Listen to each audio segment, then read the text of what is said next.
Hi guys, got another little 3D printing project here. My dear old treadmill, which we've just got out of the garage, and I've worked out it is just on 20 years old. It's got a few of the old plastic bits just given up.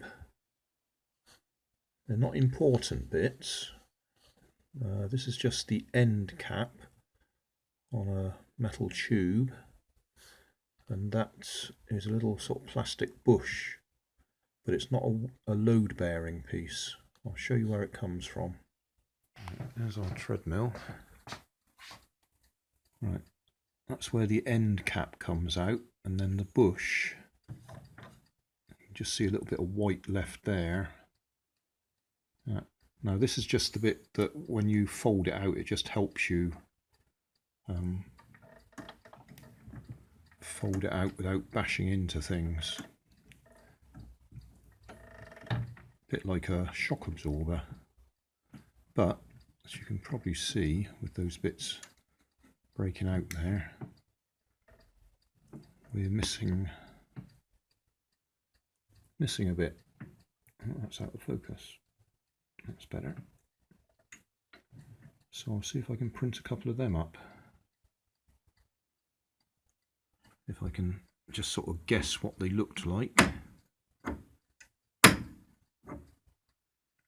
So the end cap is really just to stop you stubbing your toe on a sharp bit, and that bit is just to reduce the shock of it going up and down, probably to reduce the noise as much as anything.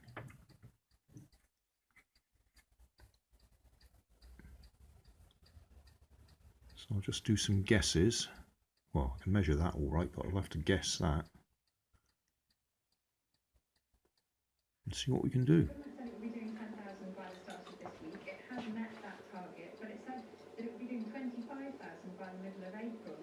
Shifted around a bit, that target. It may now be the end of April, and that's why people are starting to ask, well, what's gone wrong here? And we know that there's been a shortage of some materials, and some of those things are trying to be ironed out by Matt Hancock. He had a phone call with manufacturers over the last couple of days. Could call upon 100 test rooms ready and waiting when the crisis struck, thanks in large part to Roche, one of the biggest diagnostic companies in the world. We have had to build from a lower base. Next, there's the demand for materials. There's been a shortage of both swabs and reagents.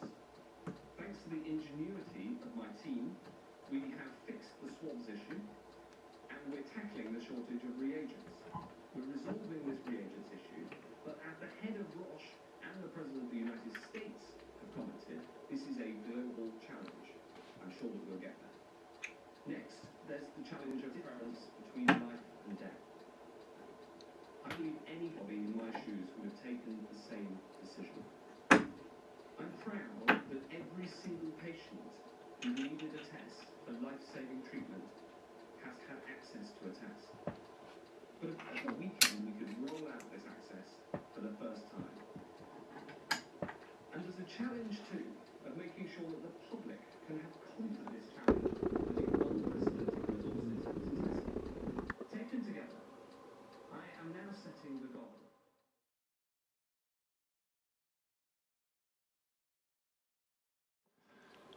Right, although it worked, I'm not particularly happy with it.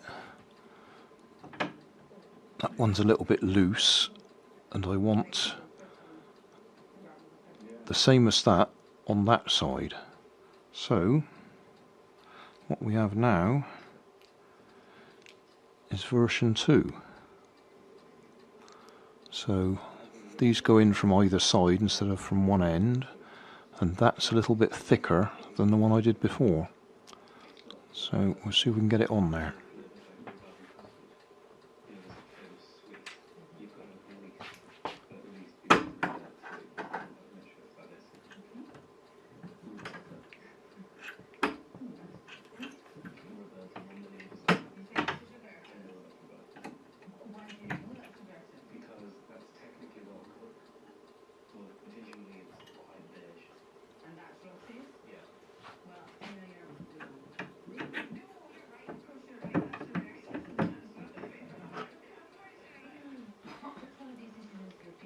Now,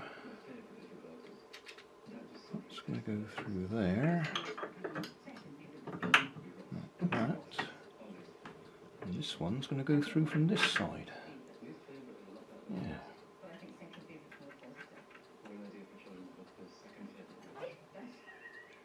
Yes, I prefer that. If I can get that clip back in place.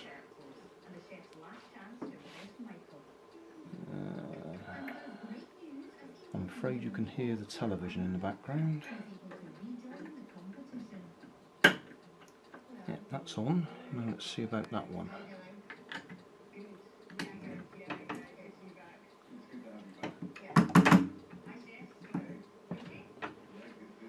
That's a bit tighter.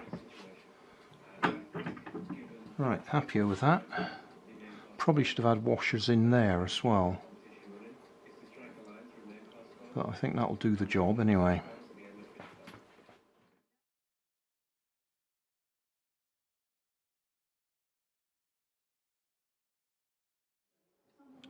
As usual, I couldn't leave it alone. We've now got version 3.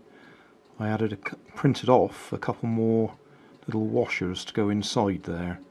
So it's now a nice tight fit. So that was 3 iterations, I think you call it, don't you? Something like that. Well, we're on version 3 anyway. I think that'll do. Thanks for watching. You'll find more information down in the video description. You might like to watch that video up there, and you might like to subscribe over there.